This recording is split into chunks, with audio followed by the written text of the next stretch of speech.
안녕하세요. 노 차장입니다. 이번 영상에서는 미국의 기준금리에 대해 이야기해보려고 합니다. 파월 연준 의장이 FOMC 회의에서나 연설에서 입버릇처럼 하는 말이 있습니다. We need to bring inflation down to 2% over time이라는 말인데요. 직역하면 우리는 인플레이션을 2%로 하락시킬 필요가 있다는 뜻입니다. 인플레이션을 잡겠다는 건 알겠는데 여기서 한 가지 눈에 띄는 문구가 하나 있습니다.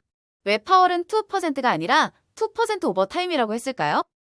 여기에 대해서 세인트루이스 연은 총재 제임스 블라드는 이렇게 설명합니다.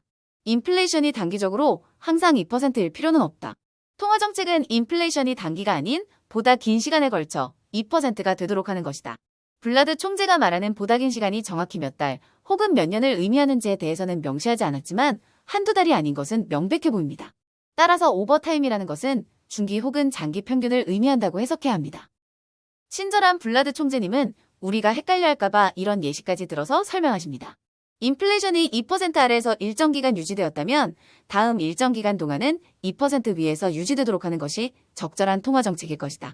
이 말을 현재 상황에 맞게 바꾸어 보면 인플레이션이 2% 위에 일정 기간 머물러 있었으면 다음 일정 기간 동안은 2% 아래에 머물러 있게 하는 것이 적절할 것이라는 뜻이 됩니다. 그리고 인플레이션 목표가 2%가 된 것은 대략 1995년 이후부터였다고 합니다.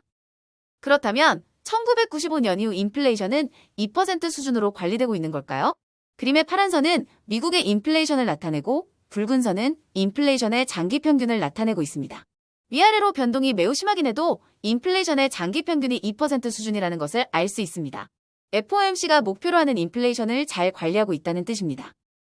자, 그럼 이번에는 인플레이션의 60개월 이동평균을 붉은 선으로 나타내 보겠습니다. 1995년 이후 전체 기간의 인플레이션 평균은 2%에서 잘 관리되고 있지만 팬데믹 이후 발생한 인플레이션으로 인해 평균값이 크게 상승한 것을 알 수 있습니다. 아까 블라드 총재가 예시로 든 것을 다시 떠올려 볼까요? 2% 위에서 머문 기간 이후에는 2% 아래로 일정 기간 유지하는 것이 바람직하다고 했었죠? 그렇다면 지금의 통화정책 목표는 인플레이션이 2% 아래에서 일정 기간 유지되도록 해서 상승한 평균값을 다시 낮추는 것이 되어야 합니다. 인플레이션은 전년의 같은 달과 비교해서 계산합니다. 인플레이션이 10%라는 것은 지난해 같은 달과 비교해 물가가 10% 올랐다는 것입니다. 이 때문에 인플레이션은 보통 상승한 각도와 비슷한 각도로 하락하는 경우가 많습니다.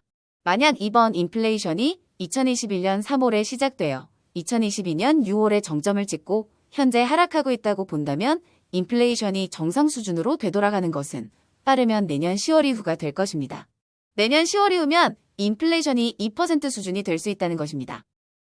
내년 말이면 인플레이션이 2% 수준이 될 텐데 왜 기준금리는 2%보다 훨씬 높은 4.5에서 5% 수준일 것이라고 예상하는 사람이 많은 것일까요? 물론 물가가 쉽사리 떨어지지 않을 것이기 때문에 그렇다고 해석할 수도 있습니다. 하지만 지금까지 설명드린 내용에 비추어 보면 평균 인플레이션 목표를 달성하기 위해서는 인플레이션이 2%까지 내려오는 것도 중요하지만 인플레이션이 2% 아래에서 장기간 머물러 있어야 합니다.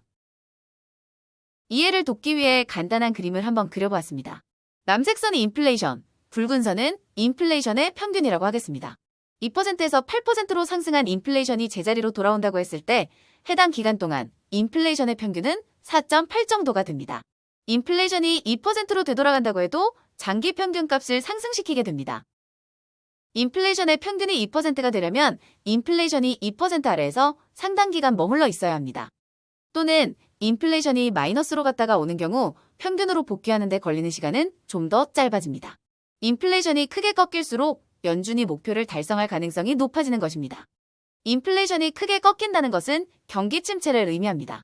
연준이 제약적인 수준으로 기준금리를 인상하고 상당 기간 유지한다면 경기 침체가 올 확률이 높아지고 인플레이션은 0 또는 마이너스 영역으로 하락할 가능성이 커집니다.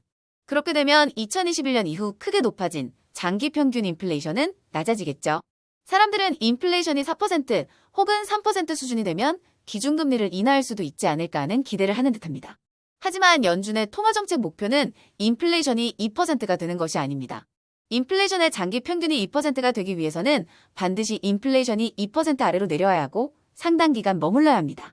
따라서 지금은 오히려 경기 침체가 와서 인플레이션이 크게 꺾이는 것이 연준이 기준금리를 인하할 가능성을 높이는 것입니다.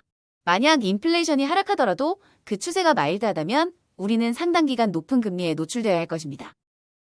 오늘은 연준의 통화정책 목표와 그 목표를 달성하기 위해 왜 연준이 제약적인 수준으로 기준금리를 인상하는지, 어떤 상황이 와야 기준금리를 인하할 수 있는지 등에 대해 알아보았습니다. 그럼 오늘은 여기까지 하고 다른 영상으로 다시 찾아뵙겠습니다. 감사합니다.